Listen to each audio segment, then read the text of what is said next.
ഒരു കിഡ്നി സ്റ്റോണോ അല്ലെങ്കിൽ ഒരു യൂട്രൈൻ പ്രോബ്ലമോ ഒക്കെ ആയിട്ട് പലപ്പോഴും രോഗികൾ വന്ന് പറഞ്ഞ് സിംറ്റംസ് അവർ ഒരു ഗ്രൂപ്പ് ഓഫ് സിംറ്റംസ് ഇനി എൻ്റെ പ്രശ്നങ്ങൾ ഇത് വയറിന് എന്തെങ്കിലും പ്രശ്നമുണ്ടോ, ഗ്യാസിൻ്റെ പ്രശ്നം, അയ്യോ ഡോക്ടറെ അത് പറയാൻ മറന്നുപോയി, ഭയങ്കര ബുദ്ധിമുട്ടാണ്. ഇനി ഇത് കൂടാതെ സ്ട്രക്ചറൽ ഡിഫക്ട്സ്. ഹലോ ഫ്രണ്ട്സ്, ഞാൻ ഡോക്ടർ അഭിരാം. സാധാരണ ക്ലിനിക്കിൽ പലപ്പോഴും രോഗികൾ വന്ന് ഇപ്പോൾ ഒരു തലവേദന അല്ലെങ്കിൽ ഒരു ജോയിൻറ്റ് പെയിൻ അല്ലെങ്കിൽ ഇപ്പോൾ ഒരു കിഡ്നി സംബന്ധമായിട്ടുള്ള എന്തെങ്കിലും പ്രശ്നങ്ങൾ, മേ ബി ഒരു കിഡ്നി സ്റ്റോണോ അല്ലെങ്കിൽ ഒരു യൂട്രൈൻ പ്രോബ്ലമോ ഒക്കെ ആയിട്ട് പലപ്പോഴും രോഗികൾ വന്ന് പറഞ്ഞ് സിംറ്റംസ് അവർ ഒരു ഗ്രൂപ്പ് ഓഫ് സിംറ്റംസ് ഇനി എൻ്റെ പ്രശ്നങ്ങൾ ഇതൊക്കെയാണ് എന്ന് പറഞ്ഞതിന് ശേഷം നമ്മൾ വെറുതെ ഒരു ചോദ്യം ചോദിച്ചാൽ മതി, വയറിന് എന്തെങ്കിലും പ്രശ്നമുണ്ടോ, ഗ്യാസിൻ്റെ പ്രശ്നം, അയ്യോ ഡോക്ടറെ അത് പറയാൻ മറന്നുപോയി, ഭയങ്കര ബുദ്ധിമുട്ടാണ്. കാരണം അപ്പോൾ അവരുടെ മെയിൻ കൺസേൺ ഈ ഒരു തലവേദനയോ അല്ലെങ്കിൽ ജോയിൻറ്റ് പെയിനോ ആണെന്നുള്ളതേ ഉള്ളൂ. പക്ഷേ കാലങ്ങളായി ഇവരുടെ കൂടെയുള്ള വേറൊരു പ്രശ്നമാണ് ഈ ഒരു വയറിൻ്റെ പ്രശ്നം എന്നുള്ളത്. ഇതിൽ നിന്ന് എന്ത് മനസ്സിലാക്കാം? ഒട്ടുമിക്ക അസുഖങ്ങളുടെയും ഒരു മൂല കാരണം നമ്മുടെ ഒരു ഗട്ട് ഹെൽത്ത് അല്ലെങ്കിൽ വയറിൻ്റെ അവസ്ഥയിൽ വരുന്ന അല്ലെങ്കിൽ അപചയങ്ങൾ, ദഹന വ്യവസ്ഥയിൽ വരുന്ന പ്രശ്നങ്ങളായിരിക്കാം. നമുക്ക് ആലോചിച്ചാൽ അത് മനസ്സിലാവുന്നതാണ്. കാരണം നമ്മൾ കഴിക്കുന്ന ഭക്ഷണം ശരിയായ രീതിയിൽ അതിനെ ദഹിപ്പിക്കാനും അതിൽ നിന്ന് വേണ്ട പോഷകങ്ങളെ ശരീരത്തിന് വലിച്ചെടുക്കാനും അതിനെല്ലാം ശേഷം ബാക്കി വരുന്നവയെ കൃത്യമായി പുറന്തള്ളാനും കഴിഞ്ഞിട്ടില്ലെങ്കിൽ തന്നെ നമുക്ക് അസുഖങ്ങൾ സ്റ്റാർട്ട് ചെയ്യും. കാരണം എല്ലാം ബേസ് ചെയ്തിരിക്കുന്നത് ഈ ഒരു ഭക്ഷണവുമായി റിലേറ്റഡ് ആയിട്ടാണല്ലോ. ഭക്ഷണമില്ലാതെ ന്യൂട്രിയൻ റിച്ച് ആയിട്ടുള്ള ഭക്ഷണമില്ലാതെയും തീരെ ഭക്ഷണമില്ലാതെയൊന്നും നമുക്ക് ഒരുപാട് കാലം സർവൈവ് ചെയ്യാനും പറ്റില്ല. അത് അസുഖങ്ങളിലേക്ക് നയിക്കും. അപ്പോൾ എല്ലാത്തിൻ്റെ ഒരു ബേസിക് കാരണം ഇത് തന്നെ ആയിരിക്കാം. നിങ്ങൾക്ക് അധികമായി വയർ വന്ന് വീർക്കുന്നത് പോലെ, ഇടയ്ക്കിടയ്ക്ക് അധികമായ ഏമ്പക്കം, അതുപോലെ തന്നെ കീഴ്വായു, ഇതൊക്കെ അമിതമായി നിങ്ങളെ ബുദ്ധിമുട്ടിക്കുന്നുണ്ടെങ്കിൽ, അതുപോലെ കോൺസ്റ്റിപ്പേഷൻ, മലബന്ധം, ഡയേറിയ, ചില അവസരങ്ങളിൽ ഡയേറിയ, കഫം കലർന്ന മലം, ഇതൊക്കെ പോകുന്നുണ്ടെങ്കിൽ ഒരു സാധ്യത നിങ്ങൾക്ക് സിബോ, അധികം പഴക്കമില്ലാത്തൊരു ടെർമിനോളജിയാണ്, small intestinal bacterial overgrowth. നമ്മുടെ ചെറുകുടലിൽ വരുന്ന ബാക്ടീരിയകളുടെ, അതുതന്നെ മോശം ബാക്ടീരിയകളുടെ അധികമായ ഓവർ ഗ്രോത്ത് മൂലം വരാവുന്ന പ്രശ്നങ്ങൾ. ഇത് അത്ര സിമ്പിളായിട്ടുള്ളൊരു പ്രശ്നമല്ല, മാരകമായ പ്രശ്നങ്ങളിലേക്കും ഇത് നയിക്കാറുണ്ട്. ശരിക്ക് നമ്മുടെ കുടലിൽ 200-ൽ പരം micro organisms, millions of organisms ഉണ്ട്. അതിൽ 200-ൽ അധികമുള്ള തരത്തിലുള്ള ബാക്ടീരിയ, ഫംഗസ്, വൈറസസ് ഒക്കെ തന്നെയുണ്ട്. ഇതിൽ നല്ലൊരു ശതമാനം സൂക്ഷ്മാണുക്കളും നമുക്ക് ഗുണം ചെയ്യുന്നവയാണ്. എന്നാൽ ചിലവ നമുക്ക് ദോഷം ചെയ്യുന്നവയുമുണ്ട്. ഈ ദോഷം ചെയ്യുന്നവയുടെയും നല്ല സൂക്ഷ്മാണുക്കളുടെയും ആ ഒരു ബാലൻസിൽ കാര്യമായ വ്യതിയാനങ്ങൾ വരുമ്പോൾ തീർച്ചയായിട്ടും പ്രശ്നങ്ങളുണ്ടാകും. ദഹന വ്യവസ്ഥയിൽ കാര്യമായ അപചയങ്ങൾ ഉണ്ടാകും. ഈ ഒരു സിബോ എന്ന ഒരു അസുഖവുമായി ബന്ധപ്പെട്ട് പറയാവുന്ന പ്രോബബിൾ ആയിട്ടുള്ള ചില കാരണങ്ങളെക്കുറിച്ച് നോക്കുമ്പോൾ, ഒരു കാരണം നമ്മുടെ ആസിഡിക് മീഡിയ, ശരിക്കും നമ്മുടെ സ്റ്റൊമക്കിൽ, ആമാശയത്തിൽ നല്ല ആസിഡ് സെക്രീഷൻ ഉണ്ട്. അതായത് ദഹനരസമായിട്ട് പുറപ്പെടുവിക്കുന്ന ആസിഡ് സെക്രീഷൻ ആമാശയത്തിൽ ഉണ്ട്. അതൊരു ഹൈഡ്രോക്ലോറിക് ആസിഡ് തന്നെയാണ്, കുറച്ച് വീര്യമുള്ള ആസിഡ് തന്നെയാണ്. അപ്പോൾ ഈ ആസിഡ് മീഡിയത്തിലെ കുറവ് വന്ന് അത് ആൽക്കലൈൻ മീഡിയത്തിലേക്ക് പോകുമ്പോഴാണ് ശരിക്കും പറഞ്ഞാൽ ഈ ഒരു ബാക്ടീരിയൽ ഓവർ ഗ്രോത്ത് കൂടുതലായിട്ട് വരുന്നത്. ശരിക്കും ആമാശയത്തിൽ നിന്ന് മുന്നോട്ട് പോകുന്നതിനനുസരിച്ചിട്ട് ദഹനത്തിൻ്റെ പ്രാഥമികമായിട്ടുള്ള നല്ലൊരു ഭാഗം നടക്കുന്നതും ആമാശയത്തിൽ വെച്ചാണല്ലോ.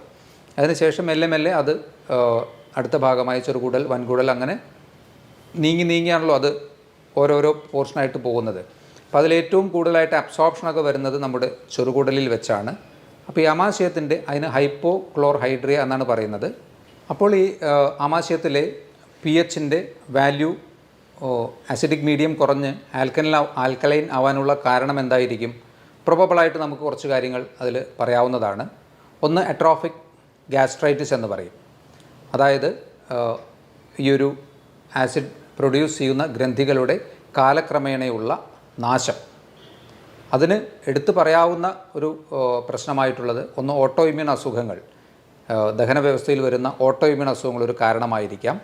എച്ച് പൈലോറി എന്ന ഒരു ബാക്ടീരിയയുടെ, എച്ച് പൈലോറി എന്ന ബാക്ടീരിയ നമുക്ക് ഗുണകരമല്ല എന്നുള്ളതാണ് പറയുന്നത്, അതിൻ്റെ അമിതമായ പ്രവർത്തനം, ഇതൊക്കെ തന്നെ ഈ അട്രോഫിക് ഗ്യാസ്ട്രൈറ്റിസ്, അല്ലെങ്കിൽ ഇതൊക്കെ ഒരു ക്രോണിക് ഗ്യാസ്ട്രൈറ്റിസ് എന്ന സ്റ്റേജും അതിൽ നിന്ന് ഈ ഒരു ഗ്രന്ഥിയുടെ പെർമനൻ്റ് ആയിട്ടുള്ള ഒരു തകരാറിലേക്കും പോകാം.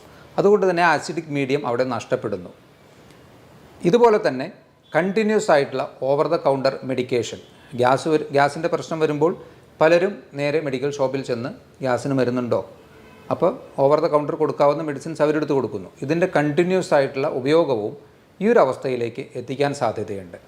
ഇവിടെ ഇനി എന്താ സംഭവിക്കുന്നത്? ഈ ആസിഡിക് മീഡിയം നഷ്ടപ്പെട്ട സ്റ്റൊമക്കിൽ ദഹനം ശരിയായ രീതിയിൽ നടക്കാതെ തന്നെ ഈ ഭക്ഷണ പദാർത്ഥങ്ങൾ അടുത്ത ഭാഗമായ സ്മോൾ ഇൻറ്റസ്റ്റൈനിലേക്ക് പ്രവേശിക്കുന്നു. ദഹനം ശരിയായി നടക്കാത്ത ആസിഡിക് മീഡിയം അവിടെ ഇല്ല, നടക്കാനുള്ള ആസിഡിക് മീഡിയമോ അവിടെ ഇല്ല. സ്മോൾ ഇൻറ്റസ്റ്റൈനിൻ്റെ പ്രധാന ഫംഗ്ഷൻ എന്നുള്ളത് ന്യൂട്രിയൻസിൻ്റെ അബ്സോർപ്ഷനാണ്. അപ്പോൾ അതുകൊണ്ട് തന്നെ ഈ സാധനങ്ങൾ, ഈ ഭക്ഷണ പദാർത്ഥങ്ങൾ അവിടെ കിടന്ന് കൂടുതൽ ഫെർമെൻറ്റ് ചെയ്യാനുള്ള സാധ്യതയുണ്ട്.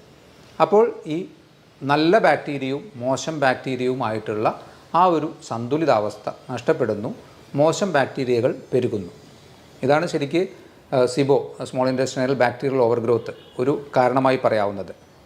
അതുപോലെ തന്നെ അധികമായ ആൽക്കഹോൾ ഉപയോഗം, ഇതൊക്കെ തന്നെ ഇത്തരത്തിൽ ഈയൊരു ആമാശയത്തിൻ്റെ ബേസിക് ആയിട്ടുള്ള പ്രോപ്പർട്ടിയെ നശിപ്പിക്കാനും ഈ ഒരു സിബോ എന്ന അവസ്ഥയിലേക്ക് എത്താനുമുള്ള സാധ്യതകൾ വർദ്ധിപ്പിക്കുകയാണ് ചെയ്യുന്നത്. അപ്പോൾ ഇതിൻ്റെ കാരണങ്ങളിലൊന്ന് ഇപ്പോൾ ഓൾറെഡി പറഞ്ഞ ഈ 2 ബാക്ടീരിയകളുടെ പ്രപ്പോർഷനിൽ വരുന്ന മോശം ബാക്ടീരിയകളുടെ ഓവർ ഗ്രോത്ത്, 2 ഹൈപ്പോക്ലോർഹൈഡ്രിയ, അതായത് ആസിഡിക് മീഡിയം നഷ്ടപ്പെടുന്ന ഒരു പ്രശ്നം. മൂന്നാമതായി പറയാവുന്നത് ലോ മോട്ടിലിറ്റിയാണ്. അതായത് നമ്മുടെ വായിൽ നിന്ന് ഭക്ഷണം കഴിച്ച് അത് അവസാനം മലാശയത്തിലൂടെ അതിൻ്റെ വേസ്റ്റ് പ്രൊഡക്ട്സ് പുറത്തേക്ക് പോകുന്ന ആ ഒരു ടൈം ഫാക്ടറിൽ വരുന്ന വ്യതിയാനം, ഈ ഒരു ദഹന വ്യവസ്ഥ കുറച്ച് ലോ അല്ലെങ്കിൽ സ്ലോ ആകുന്നതിൻ്റെ ഭാഗമായിട്ടും കൂടുതൽ സമയം ഭക്ഷണ പദാർത്ഥങ്ങൾ കെട്ടി നിൽക്കാനും ഫെർമെൻറ്റഡ് ആവാനും ഈ ഒരു ബാക്ടീരിയയുടെ ഓവർ ഗ്രോത്ത് വരാനും സാധ്യതയുണ്ട്. ആൽക്കഹോളിൻ്റെ അബ്യൂസ്, ഇത് രണ്ടും തമ്മിലുള്ള വ്യത്യാസം നിങ്ങൾ മനസ്സിലാക്കിയാൽ അതിലത്തെ പ്രശ്നം കഴിഞ്ഞു. പലരും അതിലേക്കൊരു ഡിപ്പെൻഡൻസിയിലേക്കോ അല്ലെങ്കിൽ ടു ഫ്രീക്വൻ്റ് ആയിട്ടുള്ള ആൽക്കഹോൾ കൺസംഷനിലേക്കോ പോകുമ്പോൾ ആൽക്കഹോൾ തീർച്ചയായിട്ടും കഴിക്കാതിരിക്കുക തന്നെയാണ് നല്ലത്. എന്നാലും അതിനെ മിനിമലൈസ് ചെയ്യാനും അതിനെ ലിമിറ്റ് ചെയ്യാനും പറ്റാത്തവർക്ക് ഈ ഒരു പ്രശ്നം വരാനുള്ള സാധ്യതകൾ കൂടുതലാണ്.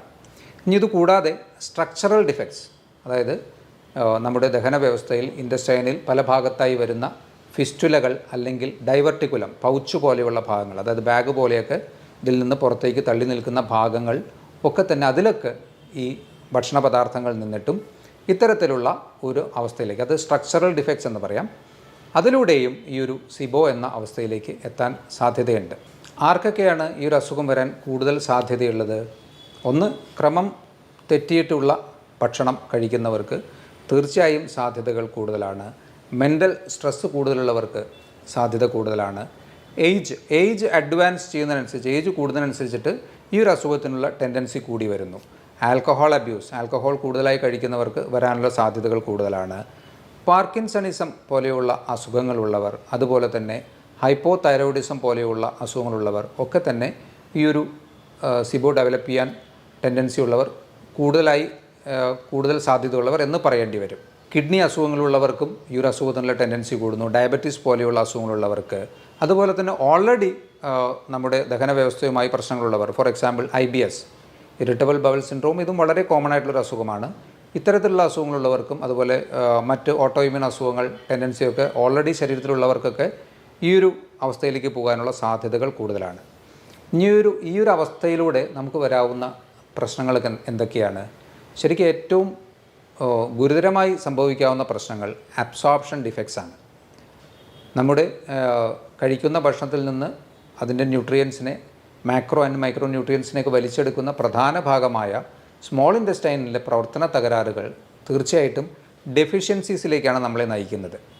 അതിൽ തന്നെ ഇപ്പോൾ നിങ്ങൾ അകാരണമായി നിങ്ങൾക്ക് കൈകാലുകൾ തരിപ്പ്, നിങ്ങൾ നല്ല ഗ്യാസിൻ്റെ പ്രശ്നമുള്ള ഒരാളാണ്, കുറേ വർഷങ്ങളായിട്ട് ഈ ഒരു പ്രശ്നമുള്ള ആളാണ്, കാലക്രമേണ നിങ്ങൾക്ക് മറ്റ് പ്രശ്നങ്ങളൊന്നും നോക്കുമ്പോൾ, ഫോർ എക്സാമ്പിൾ ഒരു ഡയബറ്റീസ് ഇല്ല, അല്ലെങ്കിൽ മറ്റ് പ്രത്യക്ഷത്തിൽ വേറെ നിങ്ങൾക്ക് പ്രശ്നമൊന്നുമില്ല, പക്ഷേ നിങ്ങൾക്ക് കൈകാലുകൾ തരിപ്പ്, കടച്ചിൽ, അല്ലെങ്കിൽ സൂചി കൊണ്ട് കുത്തുന്ന പോലെയുള്ള ചില ടൈപ്പ് ഓഫ് സെൻസേഷൻസ് ഇതൊക്കെയുണ്ട്. ടെസ്റ്റ് ചെയ്യുമ്പോൾ ചിലപ്പോൾ നിങ്ങൾ B12 ഡെഫിഷ്യൻ്റ് ആയിരിക്കാം. കാരണം ഈ അസുഖം മൂലം ഓൾറെഡി നിങ്ങൾക്ക് നിങ്ങൾ തിരിച്ചറിയാതെ പോയ ഈ അസുഖം കാരണം നിങ്ങൾ B12 ഡെഫിഷ്യൻ്റ് ആവുന്നു. അതിൻ്റെ പരിണിത ഫലമായിട്ടുള്ള ലക്ഷണങ്ങളാണ് നേരത്തെ സൂചിപ്പിച്ചത്. അതുപോലെ തന്നെ ഫാറ്റ് മെറ്റബോളിസത്തിൽ, പ്രോട്ടീൻ അബ്സോർപ്ഷനിലൊക്കെ ഡിഫക്ട്സ് വരാം. അയൺ അബ്സോർബ് ചെയ്യുന്നതിൽ ഡിഫക്ട്സ് വരാം. ഡെഫിഷ്യൻസീസ് ഈ ഒരു അസുഖത്തിൻ്റെ ഒരു വലിയ പ്രശ്നമാണ്. അതുമൂലം തന്നെ എന്തുണ്ടാകാം? വെയിറ്റ് റിഡക്ഷൻ ഉണ്ടാകാം. ന്യൂട്രിയൻസിനെ ശരിയായ രീതിയിൽ ശരീരത്തിന് അബ്സോർബ് ചെയ്യാൻ പറ്റുന്നില്ലെങ്കിൽ സ്വാഭാവികമായിട്ടും വെയിറ്റ് റിഡക്ഷൻ ഒരു ചാൻസ് ആണല്ലോ. അപ്പോൾ വെയിറ്റ് റിഡക്ഷനുള്ള സാധ്യതകൾ കൂടുന്നു. കാലക്രമേണ ഇത് മറ്റ് അസുഖങ്ങളിലേക്ക്, ഓരോ ഡെഫിഷ്യൻസി ഓരോ തലങ്ങളിൽ അതിൻ്റെ സിംറ്റംസ് കാണിച്ചുകൊണ്ടിരിക്കുമല്ലോ. അപ്പം അത്തരത്തിൽ ഗുരുതരമായ അവസ്ഥകളിലേക്ക് ഈ ഒരു സിബോ വളരെ സിമ്പിളായിട്ട് നമുക്ക് ഗ്യാസിൻ്റെ പ്രശ്നം എന്ന് പറഞ്ഞ് ഒഴിവാക്കാൻ പറ്റാവുന്നതല്ല പലപ്പോഴും വയറുമായി ബന്ധപ്പെട്ട പ്രശ്നങ്ങൾ. അതുകൊണ്ട് നമ്മുടെ ശരീരത്തിൻ്റെ പ്രാഥമിക ഫങ്ഷൻസ് നിർവഹിക്കുന്ന, അല്ലെങ്കിൽ കഴിക്കുന്ന ഭക്ഷണത്തിൽ നിന്ന് നമുക്ക് വേണ്ട കാര്യങ്ങൾ ചെയ്തു തരുന്ന കുടലിൻ്റെ പ്രവർത്തനം കൃത്യമാണോ എന്ന് വിലയിരുത്തേണ്ടത് ആവശ്യമാണ്. അതാണ് ഈ പറഞ്ഞ കാര്യങ്ങളെല്ലാം കാണിക്കുന്നത്. അപ്പോൾ നിങ്ങൾക്ക് ഇത്തരത്തിലുള്ള അമിതമായ വയറ് വീർത്ത് കിട്ടുന്ന അവസ്ഥ, പുളിച്ചു തേട്ടൽ, ഏമ്പക്കം, കീഴ്വായു, ഇടയ്ക്കിടയ്ക്കുള്ള വയറുവേദന, ഈ പ്രശ്നങ്ങളൊക്കെ ഉണ്ടെങ്കിൽ കുറച്ചുകൂടി ഒന്ന് കരുതിയിരിക്കുന്നത് നല്ലതായിരിക്കാം. ഈ ഒരു കണ്ടീഷനെ നമുക്ക് എങ്ങനെ മാനേജ് ചെയ്യാൻ പറ്റും? ഭക്ഷണത്തിൽ തന്നെയായിരിക്കുമല്ലോ ആദ്യം ശ്രദ്ധിക്കേണ്ടത്. കാരണം പ്രൈമറിലി ആ ഭക്ഷണത്തിൽ വന്ന പ്രശ്നങ്ങളും അതിലൂടെ ദഹന വ്യവസ്ഥയിൽ വന്ന അപജയങ്ങളുമാണ് ഈ ഒരു അവസ്ഥയിലേക്ക് നയിച്ചത്. അപ്പോൾ അതുകൊണ്ട് ഭക്ഷണത്തിൽ ആദ്യം ജങ്ക് ഫുഡ് കംപ്ലീറ്റ് ആയിട്ട് ഒഴിവാക്കുക, പഞ്ചസാര ഉൾപ്പെട്ടത് കംപ്ലീറ്റ് ആയിട്ട് ഒഴിവാക്കുക. കുറച്ച് ഫൈബർ അധികമായി കഴിക്കേണ്ട ആവശ്യമില്ല, എന്നാൽ തീർത്തും അവോയ്ഡ് ചെയ്യേണ്ട ആവശ്യമില്ല. ഫൈബറിൻ്റെ അളവ് ഒന്ന് മോഡറേറ്റ് അളവിലേക്ക് ആക്കുക. ഈ ഒരു പ്രശ്നമാണെന്ന് വിചാരിച്ച് ഫൈബർ മാത്രം കഴിച്ചുകൊണ്ടിരിക്കേണ്ട, അതിൻ്റെ ആവശ്യമില്ല. ഫൈബറിൻ്റെ അളവ് ഒന്ന് മിനിമൈസ് ചെയ്യുന്നതും നല്ലതായിരിക്കാം. ആൽക്കഹോൾ യൂസ് ഉണ്ടെങ്കിൽ കംപ്ലീറ്റ് സ്റ്റോപ്പ് ചെയ്യുക. സ്മോക്കിംഗ് ഉണ്ടെങ്കിൽ അത് കംപ്ലീറ്റ് സ്റ്റോപ്പ് ചെയ്യുക. അതുപോലെ തന്നെ ഇപ്പോൾ ഒഴിവാക്കേണ്ട കാര്യങ്ങൾ നമുക്ക് മനസ്സിലായി. ഇനി നിങ്ങൾക്ക് വയറിൻ്റെ ദഹന വ്യവസ്ഥയെ എപ്പോഴും സഹായിക്കുന്ന ഘടകങ്ങളാണ് പ്രോബയോട്ടിക്സ്. അതായത് നല്ല ബാക്ടീരിയകൾ ഉണ്ടാക്കാൻ കഴിവുള്ളതും അത് ഉൾപ്പെട്ടതുമായിട്ടുള്ള ഭക്ഷണങ്ങൾ. അതിൽ പ്രോബയോട്ടിക് ആയിട്ടുള്ള ഇപ്പോൾ കേട് പോലെയുള്ള ഇതൊക്കെ നമുക്ക് അവൈലബിൾ ആണ്. അല്ലെങ്കിൽ നിങ്ങൾക്ക് വീട്ടിൽ തന്നെ നല്ല ബാക്ടീരിയകളെ ഉണ്ടാക്കാൻ കഴിയുന്ന ചില സാധനങ്ങൾ നമുക്ക് വാങ്ങിക്കാൻ കിട്ടും. അതിനെ നിങ്ങൾക്ക് അതിലെ ഇൻസ്ട്രക്ഷൻസ് അനുസരിച്ച് പ്രിപ്പയർ ചെയ്ത് അതിൽ മില്യൺസ് ഓഫ് ബാക്ടീരിയ പെർ ഇത്ര ml എന്ന ഒരു കണക്കിൽ നമുക്ക് ഉണ്ടാക്കാൻ പറ്റും. അത് കഴിക്കുന്നത് തീർച്ചയായിട്ടും ഇത്തരത്തിലുള്ള പ്രത്യേകിച്ച് ഓട്ടോഇമ്യൂൺ ടെൻഡൻസികളോ അല്ലെങ്കിൽ ഇതുപോലെ സിബോ പോലെയുള്ള അസുഖങ്ങളൊക്കെ ഉള്ളവർക്ക് നല്ല രീതിയിൽ ഗുണം ചെയ്യുമെന്നുള്ളതാണ്. അപ്പോൾ അതൊന്ന് നോക്കി നിങ്ങൾക്ക് ആ രീതിയിൽ ചെയ്യാവുന്നതാണ്. തൈര് പോലെയുള്ള ഭക്ഷണങ്ങളൊക്കെ നമുക്ക് ഭക്ഷണത്തിൽ ഒരു മോഡറേറ്റ് ലെവലിൽ ഉൾപ്പെടുത്താം. അതുപോലെ സിട്രസ് ഫ്രൂട്ട്സ് ഫെർമെൻറ്റ് ചെയ്യാനും അതുപോലെ നല്ല ബാക്ടീരിയകളെ നല്ല രീതിയിൽ ബാക്ടീരിയകളെ ഉണ്ടാക്കാൻ കഴിയുന്ന ഒരു മോഡറേറ്റ് അളവിലുള്ള സിട്രസ് ഭക്ഷണങ്ങൾ തീർച്ചയായിട്ടും കഴിക്കാവുന്നതാണ്. ഇനി നിങ്ങൾക്ക് ഒട്ടുമിക്ക ആൾക്കാരും പറയും പയറുവർഗ്ഗങ്ങൾ കഴിച്ചാലാണ് പ്രശ്നം, പരിപ്പ് വർഗ്ഗങ്ങൾ കഴിച്ചാലാണ് പ്രശ്നം. പലപ്പോഴും അത് തന്നെയാണോ പ്രശ്നം എന്ന് ഒന്ന് കൺഫേം ചെയ്യുന്നത് നല്ലതായിരിക്കാം. അതിന് നമുക്ക് എലിമിനേഷൻ മെത്തേഡ് ഉപയോഗിക്കാം. ഇപ്പോൾ നിങ്ങൾക്ക് പ്രശ്നമെന്ന് തോന്നുന്ന ഭക്ഷണങ്ങളിൽ നിന്ന് നിങ്ങൾ ഒരു മാസം കംപ്ലീറ്റ് ആയിട്ട് അതിനെല്ലാം സ്റ്റോപ്പ് ചെയ്ത് വയ്ക്കുക. അപ്പോൾ നിങ്ങളുടെ അവസ്ഥ എന്താണെന്ന് നോക്കുക. ആ സമയത്ത് നിങ്ങൾക്ക് നല്ല ആശ്വാസം കിട്ടുന്നുണ്ടെങ്കിൽ തീർച്ചയായും ആ ഒരു ഗ്രൂപ്പ് ഓഫ് ഭക്ഷണങ്ങളിൽ ചിലത് നിങ്ങൾക്ക് പ്രശ്നമായിരുന്നു എന്ന് ഉറപ്പായി അല്ലേ. ഇനി എല്ലാം പ്രശ്നമാണെന്ന് പറയുന്നത് എങ്ങനെ നമുക്ക് റീടെസ്റ്റ് ചെയ്യാം? ഓരോന്നായിട്ട് 1-2 ദിവസം വെച്ച്, ഇപ്പോൾ പരിപ്പാണ് നിങ്ങൾക്ക് പ്രശ്നമെങ്കിൽ പരിപ്പ് ഒരു മാസം ഒഴിവാക്കി, ഒരു മാസം കഴിഞ്ഞ് പരിപ്പ് ഉൾപ്പെട്ട ഒരു ദാൽ കറി പോലെയുള്ളത് 2 ദിവസം കഴിച്ചു നോക്കുക. നിങ്ങൾക്ക് സിവിയർ ആയിട്ടുള്ള സിംറ്റംസ് വീണ്ടും റീസ്റ്റാർട്ട് ചെയ്യുകയാണെങ്കിൽ നിങ്ങൾക്ക് ഏകദേശം ഉറപ്പിക്കാം ആ പരിപ്പ് ഒരു പ്രശ്നമായിരുന്നു എന്നുള്ളത്. അപ്പോൾ അത് ഒഴിവാക്കാം. എല്ലാം ഒഴിവാക്കണ്ട. അപ്പോൾ എല്ലാം ഒഴിവാക്കുമ്പോൾ വരുന്നൊരു പ്രധാന പ്രശ്നം നമുക്ക് ഡെഫിഷ്യൻസീസ് അതുകൊണ്ട് തന്നെ വരുമല്ലോ. ഇപ്പോൾ ഒരു വെജിറ്റേറിയൻ ഡയറ്റ് ചെയ്യുന്ന ഒരാളാണെങ്കിൽ അയാൾക്ക് പരിപ്പ് പയറുവർഗ്ഗങ്ങളൊക്കെയാണ് അയാളുടെ മെയിനായിട്ടുള്ള പ്രോട്ടീൻ്റെ ഒരു സോഴ്സ്. അപ്പോൾ അത് കംപ്ലീറ്റ് ആയിട്ട് ഒഴിവാക്കി കഴിഞ്ഞാൽ അയാളുടെ മസിൽസ് വീക്കാവും, അയാൾക്ക് ജനറലായിട്ടൊരു ഫറ്റീഗ് ഉണ്ടാവും. അപ്പോൾ അത്തരത്തിലൊരു മെത്തേഡിലേക്ക് പോകണ്ട. നിങ്ങൾക്ക് പറ്റാത്തത് ഏതാണെന്ന് നിങ്ങൾക്ക് ഈ ഒരു എലിമിനേഷൻ മെത്തേഡിലൂടെ കണ്ടുപിടിക്കാൻ പറ്റും. ഇതിനെല്ലാം ഉപരി ശരിക്കും പറഞ്ഞാൽ ഫാസ്റ്റിംഗ് നല്ലൊരു ഓപ്ഷനാണ്. ഇൻ്റർമീഡിയറ്റ് ഫാസ്റ്റിംഗ് നല്ലൊരു ഓപ്ഷനാണ്. പ്രത്യേകിച്ച് ക്രോണിക് ആയിട്ടുള്ള അസുഖങ്ങൾക്കും ഓട്ടോഇമ്യൂൺ അസുഖങ്ങൾക്കും ഇതുപോലെ വയർ സംബന്ധമായിട്ടുള്ള പ്രശ്നങ്ങൾക്കൊക്കെ തന്നെ ഫാസ്റ്റിംഗ് നല്ല രീതിയിൽ വ്യത്യാസം തരുന്നു. അതിൽ നിന്ന് നമുക്ക് വീണ്ടും മനസ്സിലാക്കാം നമ്മുടെ ദഹന വ്യവസ്ഥയാണ് പ്രാഥമികമായി എല്ലാത്തിൻ്റെയും അടിസ്ഥാന അസുഖങ്ങളുടെ കാരണം. കാരണം ഫാസ്റ്റിങ്ങിലൂടെ നിങ്ങൾക്ക് വയറിന് ആശ്വാസം കിട്ടുന്നു, അതിനോടൊപ്പം തന്നെ മറ്റ് അസുഖങ്ങൾക്കും വ്യത്യാസം കിട്ടുന്നു. ഇൻ്റർമീഡിയറ്റ് ഫാസ്റ്റിംഗ് ഇത്തരത്തിലുള്ള അസുഖങ്ങൾക്കൊന്ന് പരീക്ഷിച്ച് നോക്കാവുന്നതാണ്.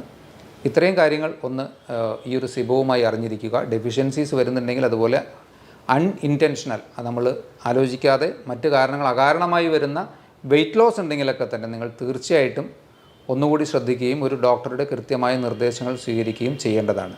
ഇതുപോലുള്ള മറ്റൊരു ടോപ്പിക്കുമായി വീണ്ടും കാണാം. ബൈ.